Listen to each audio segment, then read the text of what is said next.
We're now ready to discuss homeostasis. Homeostasis was a term coined by Claude Bernard to explain how the body stays stable faced with external challenges. It's a concept that was derived from what we call the milieu interieur. As you probably know, all life developed in the seas, in the aquatic environment, and moved terrestrial. But when it moved terrestrial, it brought water within us, known as the sea within us. All organisms have water. That gave us the best of both worlds. That gave us the world of the sea and yet the terrestrial environment. So the milieu interieur is called the sea within us, and that's what homeostasis is attempting to control, is the sea within us. So let's talk about body fluids first before we discuss homeostasis.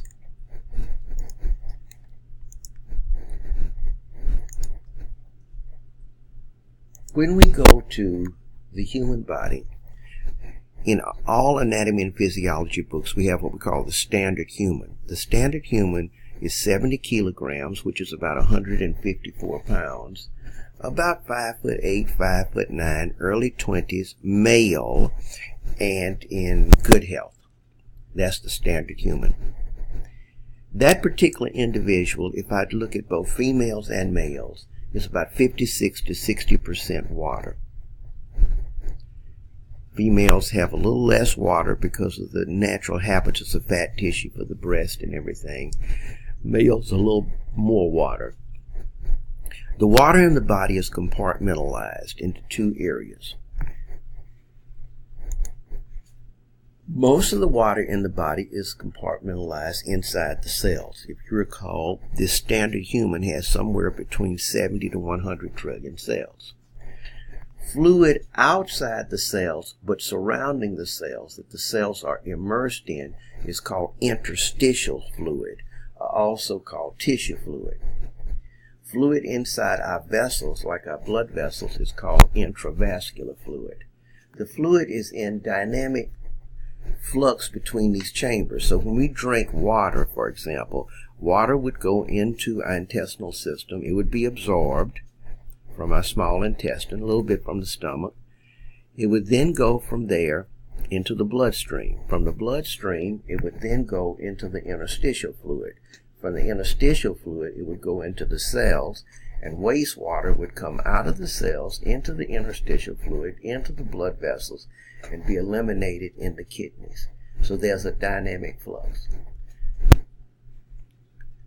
When we look at what homeostasis, and we speak of the internal environment, it is really to control the interstitial fluid in the body, to keep it in the right temperature, the right acid-base balance, the right osmotic pressure.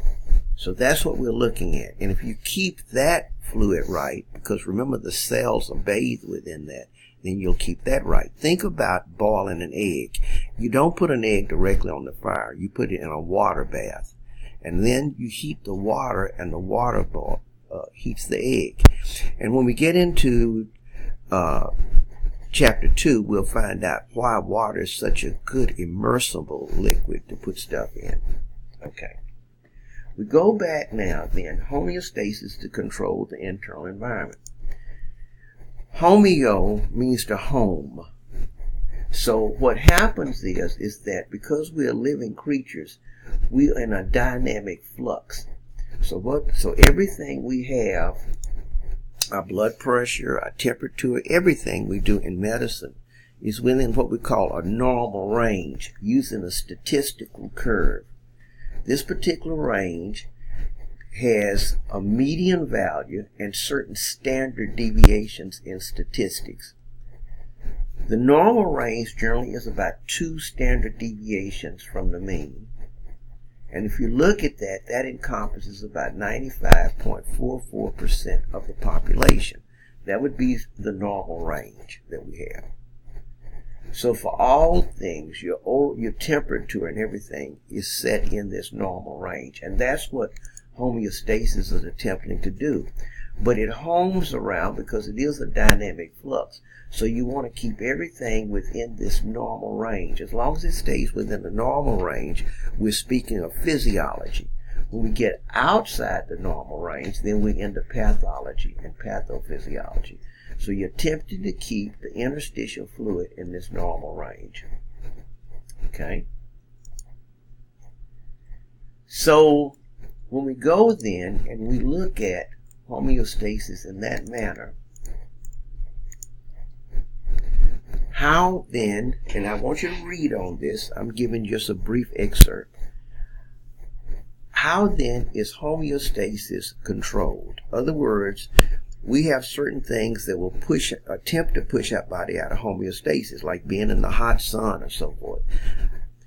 We use something called feedback. Feedback, as you can see, is a situation where the outcome has some influence on what started it. So, for example, A plus B going to AB. If AB has some influence on A plus B, which it started with, then that's feedback. If AB's action or A enhances the amount of activity, that means the more you get of this, in some way it makes the more of that. That's what we call positive feedback. If the more you get of AB decreases the amount of what you started with, A plus B, that's what we call negative feedback. So in other words, homeostasis is primarily being controlled by feedback. Okay? Negative feedback would mean when you go up one way, something pulls you back down this way to try to keep you homing on this perfect line. Now see, this is the range, but this is the perfect line. And with negative feedback, it damps it out. You went high, then you swung down low, then it pulls you until finally it tries to get you right there on the line. So most homeostasis uses negative feedback. Okay. When we come to positive feedback is where what you get enhances the amount that you started with. As you read on this, you will find that could lead to chaos. That could take you either this way or that way. So then, can positive feedback be used in homeostasis? Yes, but on things that occur occasionally, where you must build up energy. Just like, for example, when it comes to childbirth. As the child in utero pushes against the uterine wall, it causes a stimulus to cause the uterus to contract harder. The more it contracts, the more the kid pushes, and it becomes a vicious cycle until finally so much pressure is generated by the uterus that it expels the kid, which would be birth. So positive feedback is used occasionally, but primarily everything is under the auspices of negative feedback. And I want you to read on that. Okay, now, how does feedback incorporate? Feedback uses something we call the feedback loop. The feedback loop has three components: a receptor, a control unit, and an effector. And for every parameter in the body, it's in different locations. Okay, the receptor receives the signal, the monitoring system. It sends a signal to wherever the control unit is. That's what we call the afferent direction. Afferent means going to our central headquarters. Then if you're outside normal range, the control unit has normal settings. If you're outside normal range, then you send a signal via the efferent loop to the effector, and the effector acts to correct the action that occurred. So it's a dynamic flux moment to moment to try to keep you in control, primarily using negative feedback. If we use body temperature as one quick example, then when it comes to the body, you have, for body temperature, you have two compartments that are separated by a thermal insulator. You have the core of the body, and then you have the surface. The core of the body is under the thermal insulator. Your thermal insulator is your fat layer in the body. Fat is a very poor conductor of heat. That is generally in the hypodermis. What you're attempting to do is keep both the core and the surface okay, but realize the core is where all your vital organs are. So if the body is faced with a challenge, it will attempt to preserve the core and sacrifice the surface, like in frostbite. Okay? So we go to that and we say that if, for example, your body temperature starts to get too cold, let's say, and I want you to read on this. The body temperature, because the outside environment is cold. Outside environment is cold. Heat moves to cold because molecular action in heat is faster. So heat moves to cold. If the environment is cold outside, it will suck the heat from the body. Now, what will happen is then, in order to prevent some of this sucking action, let's say, the blood vessels in your surface, which would be in the dermis, will start to close down. Basic term, vasoconstrict. When they vasoconstrict, you still have the same volume of fluid, so the blood vessels under the insulator, the fat layer, have to dilate to accomplish this. Now, a countercurrent exchange will then occur in the core, where blood will circulate and warm itself, delivering very little heat to the surface. So it will kind of keep you warm for a while until you can get into a warmer environment. Vice versa. If it is too hot outside, which is impaled heat, then what will happen is you want to dissipate heat. So the blood vessels in the surface, the dermis, will dilate to try to dissipate heat away. Now, how do you get rid of heat? There's several ways you can get rid of heat. One way is evaporative cooling. Evaporative cooling, because in a hot environment you will start to sweat, and as you sweat, the water will absorb the heat, but it must evaporate. If it stays there, like in high humidity, that's why you feel so bad. So in other words, one way of dissipating heat is evaporative cooling. Another is radiation. Radiation is merely the fact that you radiate off heat like a radiator to the surroundings. So that's another way. Another way is conduction. That's where you have an air current come by and just kind of remove the heat. So in other words, this radiation, this conduction, this evaporative cooling, things of this nature here assist you in getting rid of your heat. And we'll discuss that more at another time. Now here I mentioned that as far as sweat glands, we as humans and horses have sweat glands. Remember, evaporative cooling. But other animals do not. That's why they have to pant and so forth like that. So here's the situation here. Radiation, conduction, convection.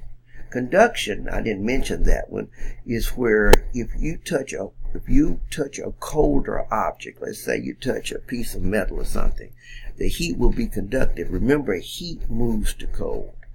Heat moves because the molecular motion is faster. So again, I've just kind of given you a little bit of this. I want you to look at it. The difference between, for example, a fever and hyperthermia. A fever is where an organism gets into you, which we call a pyrogen, a fire starter, and resets the thermostat. Now, for your body temperature, the thermostat, where your control unit is in the preoptic nuclei in the hypothalamus. But again, that's something you can learn later. In the skin, so if we go back to the feedback loop and apply this to temperature, in the skin, you would have your thermoreceptors, control unit in the hypothalamus, and the effectors would be your sweat glands, your skeletal muscles, and things of this nature there, and your blood vessels, as we mentioned. So please read on this in your textbook, and that can give you a very good idea of this particular aspect. Again, I only wanted to touch on this. Most of the time, as you know, as I mentioned many times, I do face-to-face. So this is a little different, but something I want to mention. Last thing I'm going to say is if I use the term in clinical an insult, what it means in clinical is anything that attempts to deviate person from a homeostatic range. So in other words, if a person ate something very acidic, it's insulting your acid-base balance. All right, I think that's enough for now. And please read the textbook, look back at my PowerPoints, and thank you.